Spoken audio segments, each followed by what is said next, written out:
Well, good day, YouTube, and welcome to another episode of the Albino Rhino Beer Review. We're drinking a special beer tonight. Now, it was wax capped. I already cut a lot of the wax cap. You can see it's a pretty purple wax. Beautiful wax. But I didn't want to do a Benny Hill segment again, so I cut the wax already. We'll hope that we can open it with what I've cut off. Now, there's a few things with this beer. The 2013 edition, being that it was the 2013 edition brewing of this stout. It is from one of my favorite breweries in Ontario, Nickelbrook. Going into this, I did not like the Nickelbrook. You know what, we'll show the beer first. It's going to be Nickelbrook's Winey Bastard. So Winey Bastard is Bolshevik Bastard, aged in pinot noir barrels, with Brett added, Brett being Brettacyanosin's, a type of yeast. I did not like this year's version of the Old Kentucky Bastard, which is the Bolshevik Bastard aged in bourbon barrels. I'm really looking forward to this beer, the Pinot Noir barrel aged, because Pinot Noir barrels aren't used very often. Again, you can find bourbon barrel aged stouts all the time.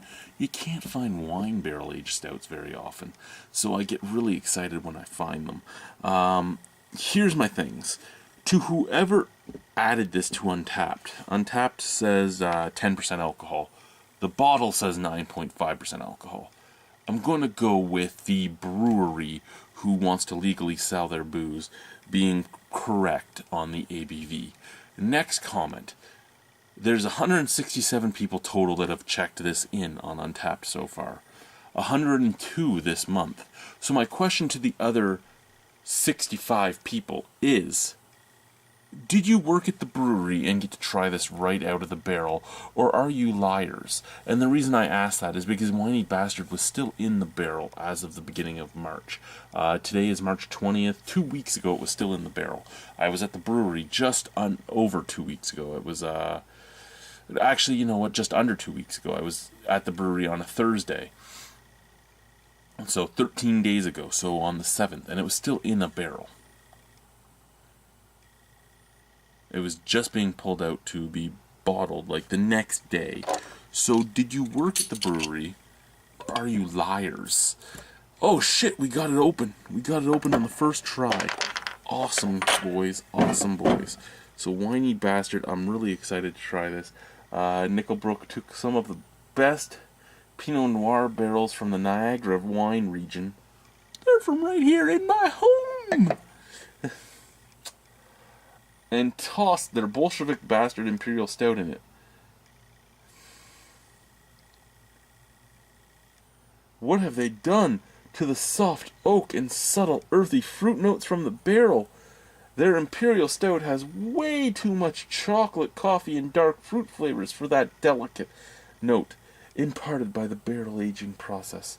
I don't know what they think they're doing, but what it is delicious. Winey Bastard. Drink it today or cellar it to enjoy later as it matures. I actually have some bottles to mature and some to drink right now. Enjoy in a chalice or tulip. I'm going to enjoy in a tiku.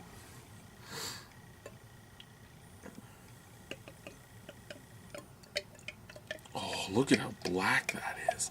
That's like tar. I love the Bolshevik Bastard, to be honest.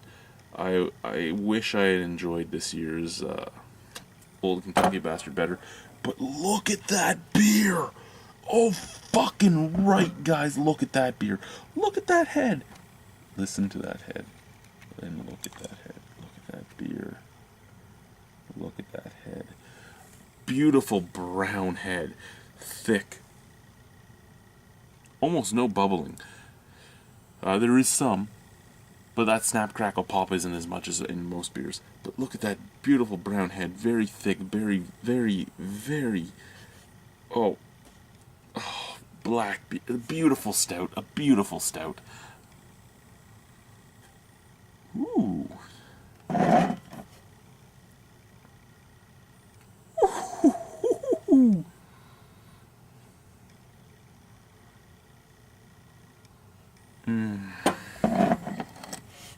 Chocolate, coffee, toffee, cherry, apples. Very vinous, very grape-esque. It smells amazing. It does. The Duchette had said that it reminded him of a brewery beer, and it does remind me of brewery beers. I didn't have the beer in question that he commented on, but that smell does remind me of many American sours. Beautiful, beautiful sour tart scent coming off of it, again from the grapes and from the cherries and from the wine characteristics. And you're still getting the chocolate, you're still getting the coffee, you're still getting the toffee. It smells amazing.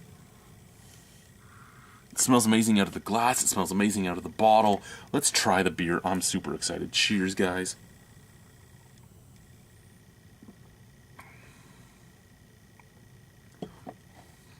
Oh my god.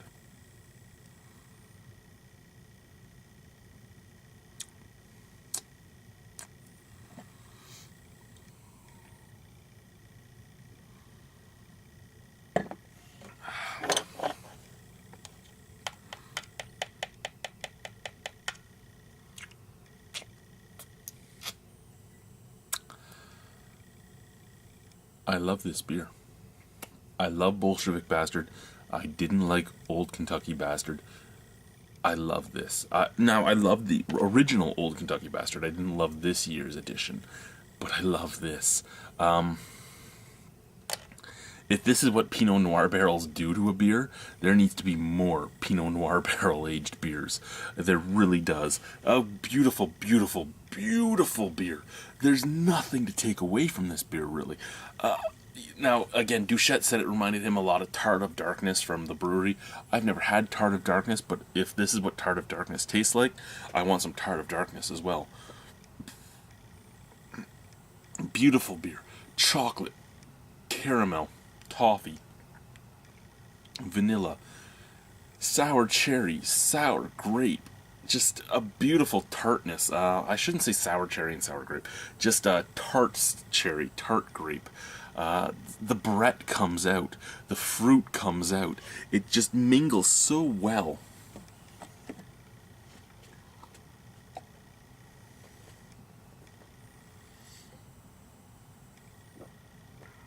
Lightly carbonated. Very lightly carbonated. Beautiful heavy mouthfeel. I love Pinot Noir barrels. I really do.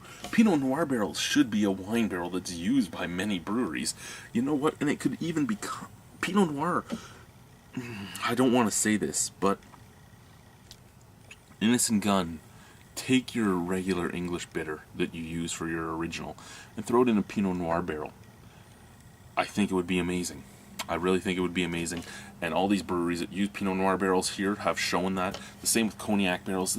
You know what? The fact that people are trying different barrels now shows what a barrel can actually do to a beer. Because everybody's been using whiskey barrels and rum barrels forever. Now that are going on to new things. And these new things are bringing out flavors that you never thought were out there. Ryan, John, everybody at Nickelbrook, this is a great beer. I love you guys. You know that I'm a big supporter. And with that big support, I also tell you when I don't like something. I love this beer. I love this beer. And I wish that I could get it more often. $18 a bottle is a high price point. We are looking at a different culture now. We are hitting the same culture as the US culture where rare beers are huge in price. Is it worth $18 a bottle? I think so, because it's something you're not going to really drink on your own. I'm drinking it on my own tonight because I have no cask anymore.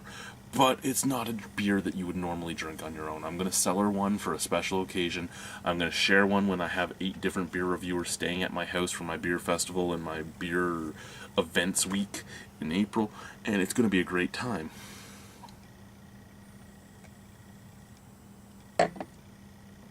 It's a great beer. It's chocolatey, it's sweet, it's caramel, it's tart, it's not full-on sour, but it's sour. And I love that.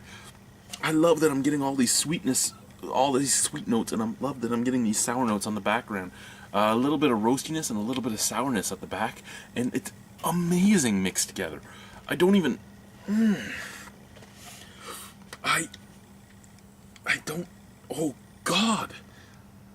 I don't even know what to say. I don't know how to explain these flavors in my mind. Well, I don't know how to... My mind can't comprehend how to explain these flavors, is a better way of saying it. I know what I'm tasting. I just don't know how to put it forth. I am usually fairly good at using paradigms to put things forward. But today, it's hard with this beer.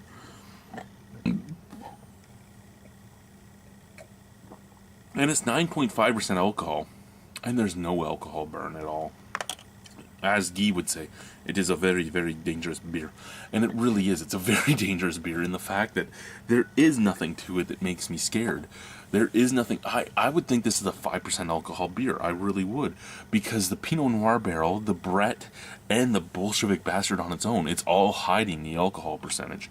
It's all hiding it so much that you could drink. If you had the money... and the fortitude, you could drink 3 bottles of this, stand up, and fall over. It's a beautiful beer.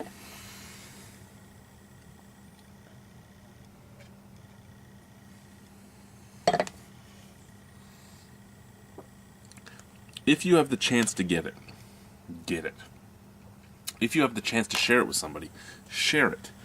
If you missed out on it, I'm sorry for you. Get it next year. Great beer. A great beer. The way it turned out is amazing. It really is.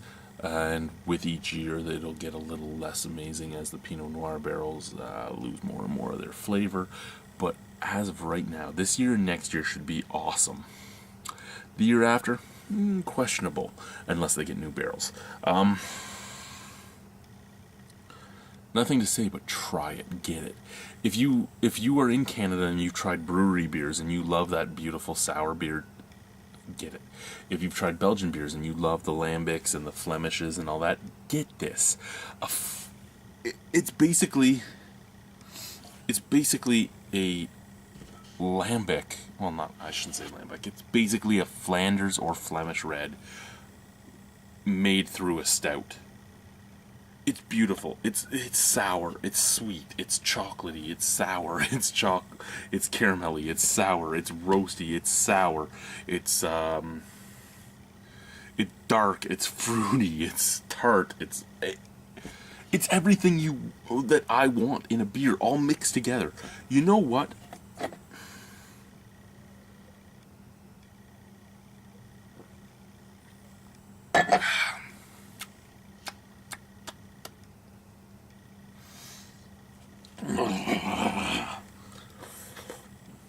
I have to do it. I don't want to, but I'm going to. I know there's people that aren't going to like this as much as me. That's fine. We're all about personal taste. For me, this is a 10 out of 10 beer because it's putting everything I love about stouts and everything I love about sours together, and it's mingling so well. It is. It's mingling perfectly. And for that, I'm going to give it a 10 out of 10. Stout strut time, bitches. Here we go.